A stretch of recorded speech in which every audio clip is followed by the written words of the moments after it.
最初はすごく仲良くなれたのに、気づいたら距離を置かれていた。そんな経験、ありませんか？職場でも、友人関係でも、恋愛でも、最初はお互いに、この人とは特別に会うかも、って思えたのに、数ヶ月後には連絡が減り、誘われなくなり、気づけば一人になっている。それ、僕のことを言ってるのだ。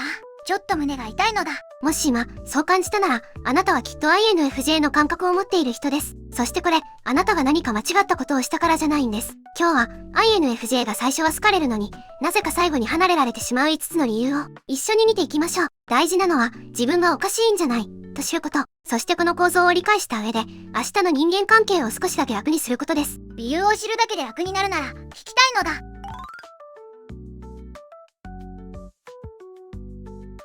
本題に入る前に、一つ前提を共有させてください。INFJ には、人を引きつける力があります。共感力、洞察力、聞く力、初対面でも相手に、この人には話せる、と思わせる空気を作れる。これは INFJ の認知機能の特性で、まず直感で相手の内面を読み取り、次に共感の回路で相手が求めている反応を自然に返す。だから相手は、こんなに自分を分かってくれる人は初めてだ、と感じるんです。それ、すごい能力じゃないのだ。すごい能力です。でもここに落とし穴がある。この力があまりにも自然に発揮されるから、INFJ は自分がどれだけ特別なことをしているか自覚していない。そして相手も、最初は心地よく感じていたものが、時間が経つにつれて、なんか違う、に変わっていく。なぜそうなるのか、これから5つの理由に分けてお話しします。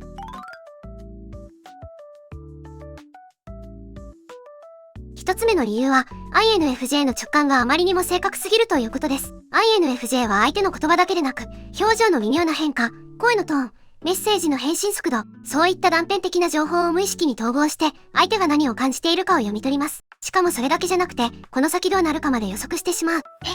未来まで？未来というか、パターンの予測ですね。例えば、友人が最近少しそっけないなと感じたとき、INFJ の頭の中ではもう、この人はおそらく3ヶ月以内にこの関係に興味をなくす、というシナリオが組み上がっている。そしてそれが、驚くほど当たることが多い。当たるのはすごいけど、相手からしたら怖くないのだ。まさにそこなんです。最初は、この人は私のことをよくわかってくれる、と感動していた相手が、ある時点で、なんでそこまでわかるの？に変わる。自分の内面を見透かされている感覚。それは親密さではなく、居心地の悪さに変わってしまうことがある。INFJ にとっては自然にやっていることなのに、相手にとってはレントゲンで心の中を撮影されているような気分になるんです。悪気はないのに、距離を置かれるのだ。そうなんです。そして INFJ は相手が離れていくのを感じ取りながら、その理由が自分の能力そのものだとはなかなか気づけない。何か気に障ることを言ったんだろうか、と自分を責めてしまう。でも本当の原因は、あなたが持っている洞察力が相手の準備を超えていたということ。あなたが悪いのではなく、相手がまだそこまでの深さに対応できなかっただけなんです。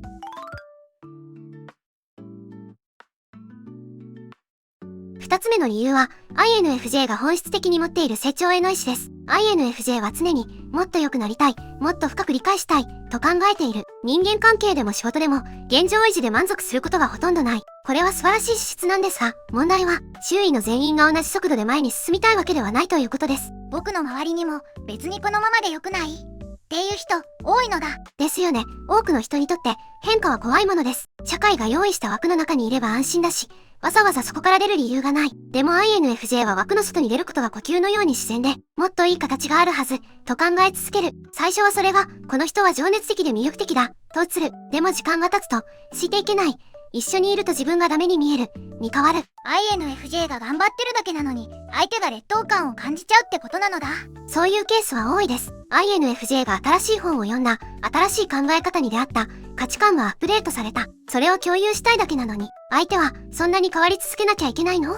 とプレッシャーを感じる。そして静かに距離を取り始める。INFJ は、なぜ急に冷たくなったんだろう、と思うけれど、実は相手は冷たくなったんじゃなくて、ついていけなくなったんです。ここで知っておいてほしいのは、あなたが成長を止める必要はないということ。ただ、全員が同じ速度で歩けるわけではない。それを理解しておくだけで、あ、この人は今ここで休みたいんだな、と受け止められるようになります。相手を置き去りにしているのではなく、歩幅が違うだけ、それだけのことなんです。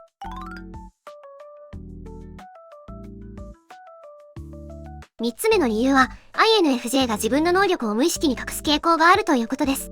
INFJ は多彩な人が多い。文章を書くこと、人の感情を読むこと、物事の本質を見抜くこと、創造的なアイデアを出すこと。でも INFJ はそれを表に出すのが苦手です。なぜかというと、過去に出しすぎて距離を置かれた経験があるから。さっきの理由1とつながるのだ。だから INFJ は学習する。自分の能力を全部見せると、人は離れていく。と、それで控えめにしている。でも長く付き合っていくと、どうしても本来の力が漏れ出てくる。仕事で的確な分析をしたとき、誰かの悩みを一言で言い当てたとき、クリエイティブなプロジェクトで周囲を驚かせたとき、隠してたのにバレちゃうのだ。バレる。というより、滲み出るんです。そしてその時、相手の反応は2つに分かれる。すごいね、と素直に認めてくれる人と、なんでこの人がそんなに、と脅威に感じる人。残念ながら後者の方が多いのが現実で、特に職場のような競争環境では、INFJ の才能が目立たないけど確実にそこにあることに気づいた人が、無意識に距離を取ったり、小さな敵意を向けてきたりすることがあります。頑張って隠してたのに、出ちゃったら嫌われるって、どうすればいいのだ？ここが大事なところなんですが、答えは隠し続けること、じゃないんです。隠し続けると、自分が自分でなくなっていく。大切なのは、あなたの才能を脅威ではなく光として受け止めてくれる人を見つけること。そういう人は多くはないかもしれない。でも確実に言います。数が少なくても、その関係はあなたの人生を支える土台になります。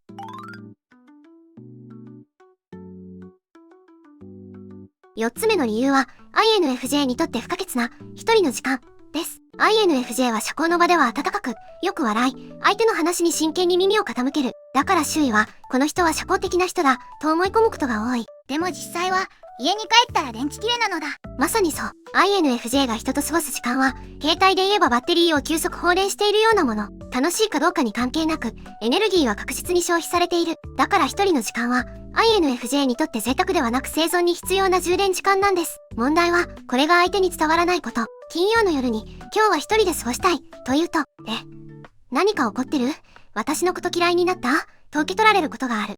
INFJ は全力で、あなたのことは好きだけど、今は充電が必要なだけ、と伝えたいのに、相手はそれを拒絶のサインとして受け取ってしまう。何度説明しても理解してもらえないと、説明するのも疲れるのだ。そう。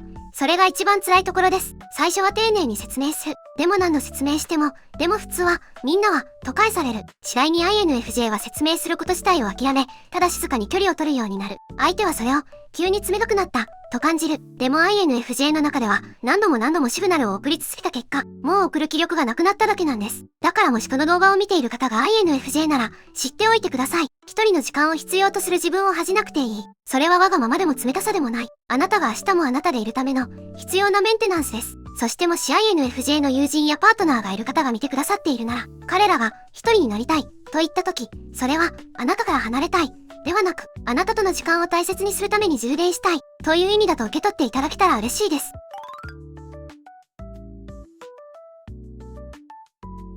最後の5つ目の理由は、INFJ が人間関係に求める深さの基準が多くの人にとって高すぎるということです。INFJ は表面的な付き合いに満足できない。天気の話や、誰かの噂話や、当たり障りのない会話を延々と続けることに、ものすごくエネルギーを使ってしまう。INFJ が求めているのは、お互いの本音が行き交う関係。本当はどう思っている？本当は何が怖い？本当は何を望んでいる？そういう会話ができる相手を探している。でもそんな話、いきなりされたらびっくりするのだ。その通りなんです。INFJ にとっては自然な深さが、相手にとっては、重い、急すぎる、怖い、になることがある。最初は、この人と話すと特別な気持ちになる、と言っていた相手が、だんだん、ちょっと深すぎて疲れる、に変わっていく。そして INFJ は気づくんです。あ、この人はここまでの人だったんだ。と、それは相手を見下しているのではなく、ただ事実として受け止めている。でもその事実を受け止めたとき、INFJ の中で何かが静かに閉じる。無理に関係を続けるのではなく、自然と距離ができていく。相手がいつの間にか連絡してこなくなることもあるし、INFJ が静かに手を離すこともあるのだ。どちらのパターンもあります。結果として、INFJ の周りに残る人はとても少なくなる。でもここで伝えたいのは、それは孤独ではないということです。本当に深い関係を求めた結果として、数は減るけれど質は上がっている。5人の浅い友人より、1人の本当の理解者。INFJ はそれを無意識に選んでいるんです。少ないけど、本物が残るのだ。そうです。そしてその選別は、あなたの弱さではなく、強さです。自分の基準を下げなかったことは、誇っていいことなんです。ここまで5つの理由を見てきました。振り返ると、INFJ が離れられる原因は、INFJ の欠点ではなく、INFJ の本質そのものにあるんです。見えすぎる目、前に進む力、隠された才能、一人の時間への必要性、深さの基準、どれもあなたがあなたである理由です。じゃあ、離れていった人が悪いってことなのだ。いえ、そういうことでもないんです。離れていった相手も悪意があったわけじゃないことがほとんどです。ただ、あなたの深さに対応する準備ができていなかっただけ、あなたが合わなかったのではなく、タイミングや器の大きさが違っただけ。だから、離れた人を恨まなくていい。でも同時に、離れられた自分を責める必要も全くない。あなたの深さも、あなたの繊細さも、あなたの成長への意志も、全部あなたの強さです。その強さに追いつける人は、必ずいます。今はまだ出会っていないだけかもしれない。でも、あなたがあなたのままでいる限り、その人はあなたを見つけてくれます。なんかちょっと泣きそうなのだ。そしてもう一つ、今日の動画で INFJ の深さに触れましたが、その深さには実は周囲が気づいていない危険な一面もあるんです。私のチャンネルで特に多くの方に見ていただいている動画、INFJ は最も危険な MBTI、その6つの理由。